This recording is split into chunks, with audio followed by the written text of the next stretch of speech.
What's good, YouTube? Welcome back. Today it is Lazy Daze Tubby and I'm back at it again on my solo channel doing some more history reaction for you guys today, and we are on the early Muslim expansion, episode 10. It is the first Muslim civil war. I'm really looking forward to finding out what King and General have in store for me today. Kings and Generals make amazing content, so if you haven't already, please head over to their page. A link's going to be in the description box down below. If you guys are looking forward to this reaction and all future reactions, then like, comment, subscribe, hit that notification bell. But we're going to jump straight into this one.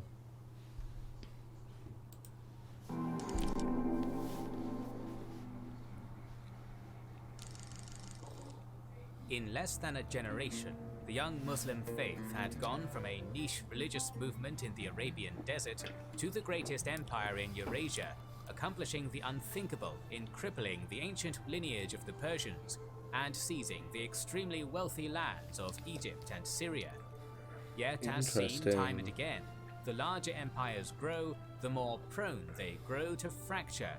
Thus, Season 3 of our series on early Muslim expansion will begin with the fitness, the civil wars which saw internal turmoil engulf the massive caliphal realm. Initially, the reign of Caliph Uthman ibn Affan was a time of progress for the growing Rashidun Caliphate. The governor of Egypt, Abdullah ibn Sa'ad, had used the new standing navy of the Caliphate to secure a steady tribute from the island of Cyprus in 649. Before defeating the Eastern Romans at sea in the Battle of the Masts. Meanwhile, the advancing armies of Anath ibn Qais and Abdullah ibn Amr were making further headway into the rapidly crumbling Sassanid Empire. Yazdegerd III, last of the Persian King of Kings, had been reduced to little more than a fugitive, fleeing from city to city ahead of the conquerors. After the fall of Fars province between 649 and 650, attempts to raise support in first Kerman and then Sekistan each failed, with the governors of these provinces refusing to pay taxes to a destitute and powerless emperor or harbour him from the advancing Arabs. Finally withdrawing to Merv, he made a last-ditch effort to stem the tide by appealing to his allies among the Hephthalite principalities. Some soldiers were indeed sent to support him, but they would never see battle against the Arabs. Unwilling to continue throwing away lives in a hopeless war after the desertion or surrender of Yazdegerd's vassals, his last general, Farrukhzad, abandoned him in 651, with Merv's governor, Mahmud turning against him as well shortly after. With his last supporters defeated by Suri's own Hephthalite allies, the King of Kings finally met his end, hiding in the home of a humble miller outside Merv, murdered for his jewelry. While local resistance would continue into Baristan.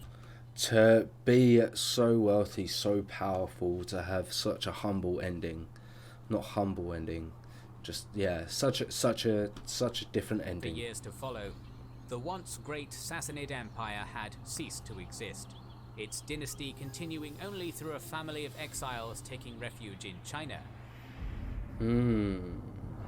But for all the military victories of the Caliphate during Uthman's 12-year reign, its domestic policies would soon beget internal turmoil for the young and rapidly expanding state. The aging Caliph's nepotism and unpopular economic policies created... Just gonna read this quick.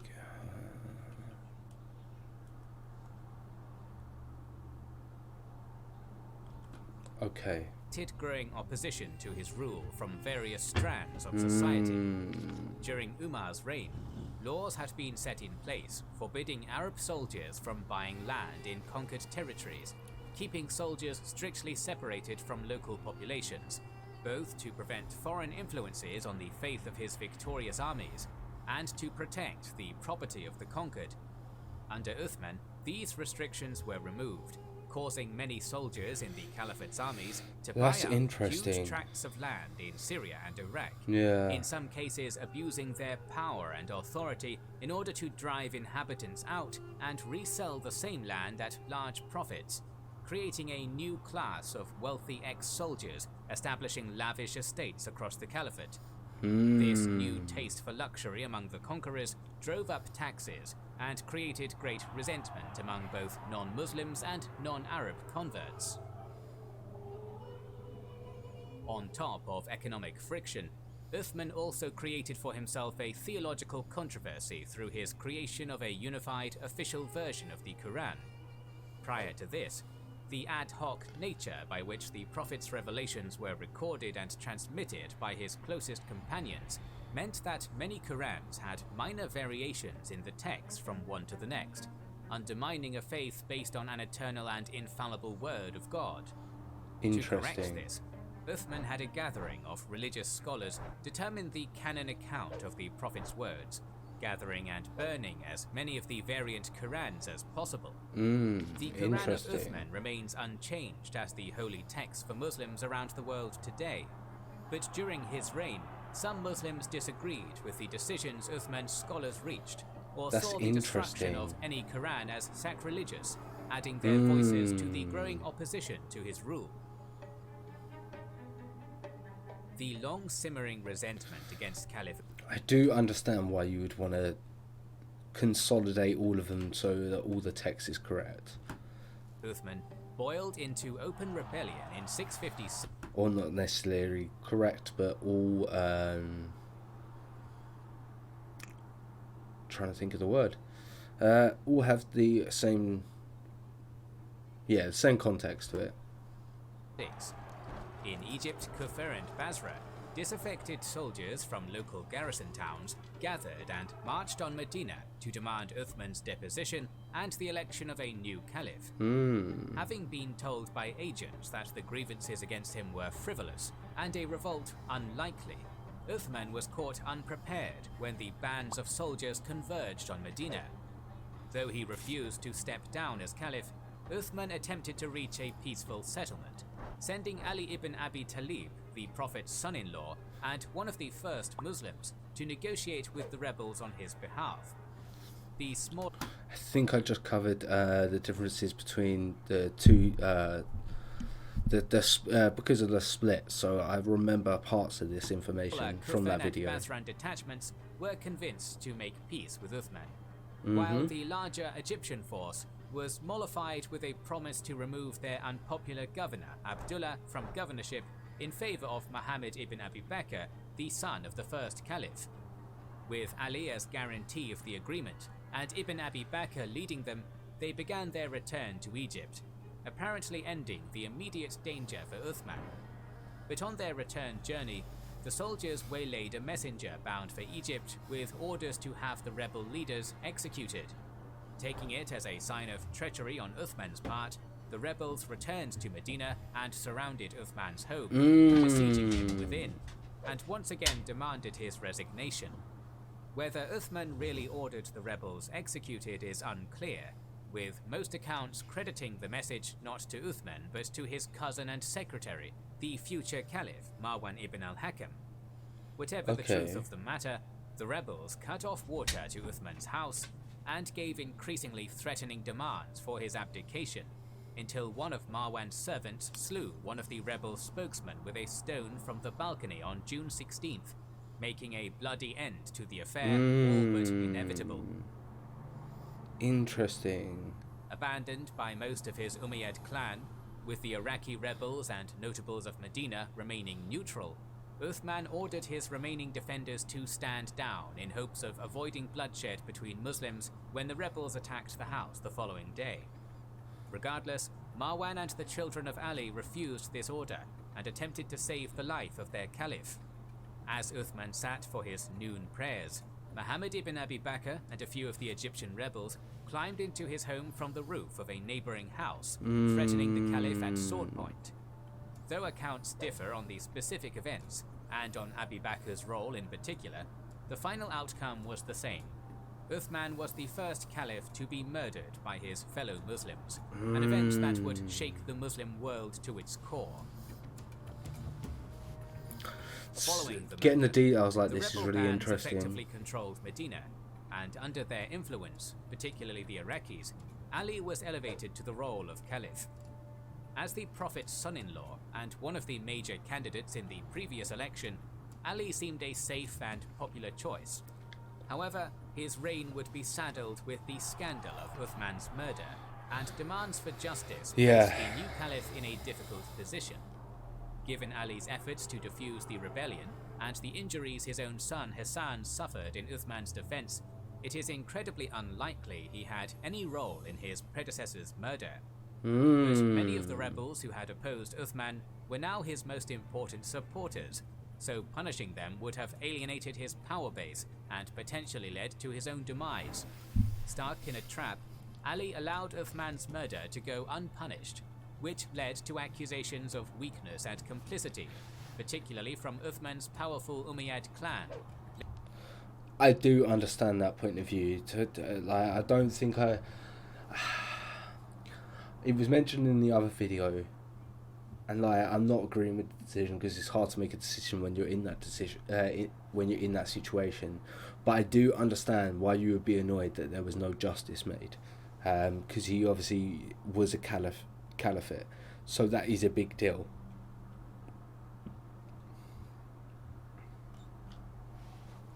Laying the groundwork for the First Islamic Civil War.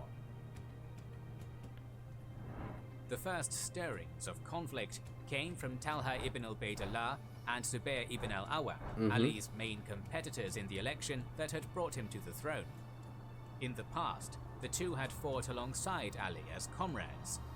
But despite Talha's own previous opposition to Uthman, they had been among the most vocal for action against the rebels, and were quick to make common cause with another of Ali's detractors, Aisha, the widow of the Prophet himself. With Aisha as the unifying spiritual figurehead of the rebellion, funding from numerous Umayyad governors deposed by Ali at the beginning of his reign, and several prominent Muslim leaders, including Marwan and the murdered caliph's son, Aban ibn Uthman, flocking to her banner, Aisha's rebel army represented a significant challenge to Ali's leadership. Unfortunately for the so-called Mother of the Faithful, a number of crucial mistakes would undermine her cause. A great deal of effort was wasted trying to rally support in Iraq, despite most of the region being loyal to Ali. Then, when rebel leadership left Mecca, again, it's a hard situation. It's a hard situation to put yourself in. But I am just thinking that if you obviously do get people to sway to your side, you can start a rebellion that does cause an issue with Ali. So it was definitely worth having a look into it. But spending too much time into that possibility when you find out that it's not going to work is the issue. But we don't know how much info they got from that area, but it's definitely something I would have thought about if I was in that situation, because a rebellion in the home sort of territory, or where your most loyal people are, makes you look even more weak, and you would need to react to it. But obviously the moment you realise that it's not going to work is the moment you back out of that decision, I think. To gain support in Basra in mid-October 656, internal discord fomented within their cause. Talha and Zubair were jockeying against each other for authority, while the secrecy of the army's destination created resentment from Marwan and the Umayyad clansmen within the army, who saw the insurgency more as a blood feud than a rebellion, and would have preferred to simply march to Medina and execute the conspirators who had slain Uthman, rather than waging a campaign to topple Ali. I see. So one side was more about the justice of getting the justice of the people who actually committed the crime, and then the other one is toppling over Ali. Ali movement was dealt another blow within in this December, group, when Aisha and her followers arrived in Basra. After hearing the speeches and calls to arms of Zubair and Talha in the marketplace outside the city, the reaction of the Basran populace was divided, with some offering support, while others denounced her. The first fighting of her rebellion occurred immediately after, when numerous market-goers loyal to Aisha or Ali began to scrap in the marketplace and strike each other with the soles of their shoes. More important than any marketplace brawl, however, was the response of Basra's governor, Uthman ibn Hanif, who remained loyal to Ali. However, reluctant to bring bloodshed to his city, he allowed the rebels to camp the night while he waited for word from Ali, who was now on his way from Medina. A message from the Caliph soon arrived, instructing Ibn Hanif to give the rebels an ultimatum of loyalty to Ali or warfare. But by then, Aisha's army had already managed to entrench themselves in a defensible camp near the local garrison's storehouse. They chose war. It should be noted that even after Caliph Uthman's murder, the thought of outright warfare between Muslims remained almost unthinkable to most, and so the prominent poet and scholar Salim ibn Amr al-Duwali was sent to make a lasting treaty for peace and to end the rebellion. When it was refused, Basra's cavalry commander, Hukaym ibn Jabala, stormed out with the governor's local forces. A short and bloody battle around Aisha's camp ensued. Many on both sides died, but the rebels were not dislodged. Afterwards, an uneasy ceasefire was signed, intended to last until Ali's arrival. Did it? Or did they get the city? The ceasefire would be short-lived, however. There you go. If Aisha remained unwilling to submit, Ali's arrival would only leave the rebels hopelessly outnumbered. So, on Talha's advice, a party of rebels captured the Basran governor in a surprise raid as he led the evening prayers in the mosque, giving him 40 lashes and plucking his beard and eyelashes before imprisoning him. The following morning, Zubayr's son Abdallah led the rebels in an attack on the storehouse, killing 40 converted ex-slaves from Sind who had been posted as guards, and seizing the grain meant for the townfolk's winter provisions. Hukaym arrived shortly after in a great rage, demanding Abdallah release the governor and berating him for the killing of Muslims innocent of any role in Uthman's murder. When Abdallah refused, Hukaym attacked with the 700 men still with him, finding himself quickly surrounded and overwhelmed by the larger rebel army. Though he fought fiercely until the end, fatally striking one of the rebels with his own severed leg, according to one rather fanciful account, Hukaym, his son, and many of his soldiers were killed, with the rest fleeing or surrendering, and leaving the rebels in full control of Basra. Wow. With Ali en route, the victorious rebels had little time to gather support for their movement.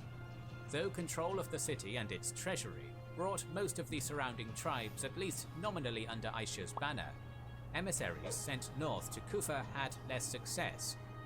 While the province's governor, Abu Musa ibn Ashari, attempted to remain neutral, Kufan notable Zayd ibn Suhan, after receiving a message from Aisha fondly addressing him as a beloved son, as befitting her title of Mother of the Faith, responded that her beloved son would prefer her to stay safely at home. Ali's efforts were more fruitful. Sending his son Al-Hassan to Kufa, Abu Musa was soon deposed, and more than 6,000 men were gathered for the retaking of Basra.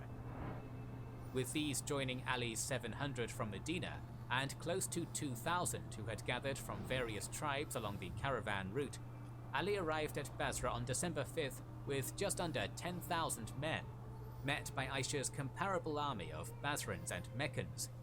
After 3 days of standoff and attempts to sway the Basran tribes, a horseman was sent between the armies by Ali with a Quran at the end of his lance to exhort both sides to an honorable combat. When he fell dead, pierced by arrows, battle was joined.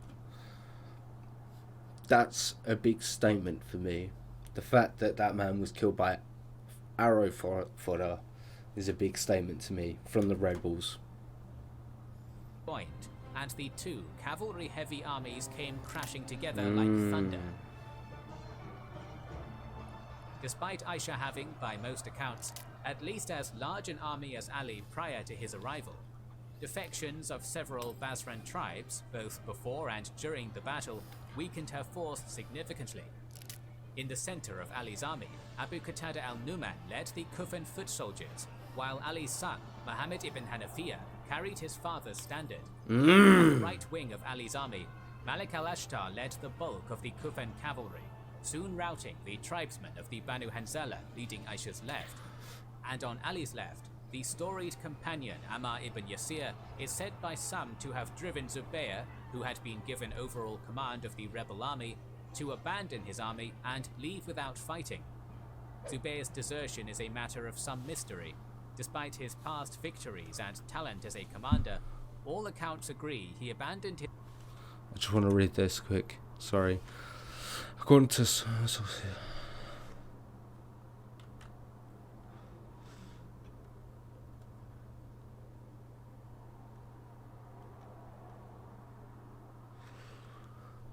Oh. Despite his past victories and talent as a commander, all accounts agree he abandoned his army and retreated very early in the battle, though there are a variety of reasons given. Some suggest that secret correspondence from Ali convinced him he had taken the wrong path, or that the Prophet had once said that Ammar would die at the hands of a band of wicked men, leading Zubair to question his role when the two came face to face on the battlefield. Others point to Aisha's refusal to acclaim him as caliph on the eve of the battle, suggesting that she favored Talha and that Zubair's role in the rebellion had been a self-serving grab for the throne. Interesting. Either way, his desertion left Talha to take command of a rapidly worsening situation. Leading a strong force of Basran cavalry, he made a number of charges against Ali's left and center, at first with great success. But once Ali's right wing punched through his lines, he found his mobile cavalry bogged down and risking envelopment. Turning about to withdraw and regroup for another charge, he was mortally wounded by an arrow to the back of his knee, not at the hands of Ali's forces, but of his supposed ally, Marwan, apparently as a spiteful act of vengeance for Talha's opposition to Uthman, now that their alliance to punish Ali and Uthman's murderers had come to naught. After firing... So that was the person who had the blood sort of, the blood opposition towards him. Wow, out of spite. Oh my god. The treacherous shot, Marwan was taken prisoner by Ali's victorious forces, while Aisha's leaderless forces collapsed. Named the Battle of the Camel, after the camel Aisha had observed her defeat from the back of, this climactic battle in Basra had ended the first major challenge to Ali's caliphate, though further conflict remained ahead. Various figures are given for the casualties, with generally accepted figures hovering around 400 for Ali's army and 2,500 for Aisha's. Holy shit. The latter number being particularly high, given that Ali pardoned all but one of the prisoners taken after the battle. No way. Given the accounts of many rebels fighting on long after the army had fallen into disarray and defeat out of zealous devotion to Aisha.